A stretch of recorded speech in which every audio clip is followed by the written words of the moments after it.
We have Igbo language. Our topic says interjection, Ntimkpu. It is a part of speech and it is the last one.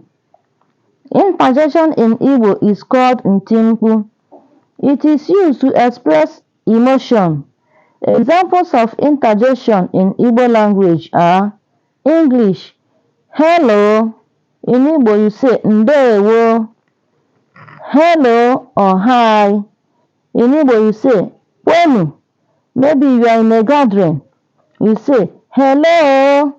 You say kwenu in Igbo. Thank you. Daalụ. Amen. You say cheers. Jisie ike. Maybe someone is doing something.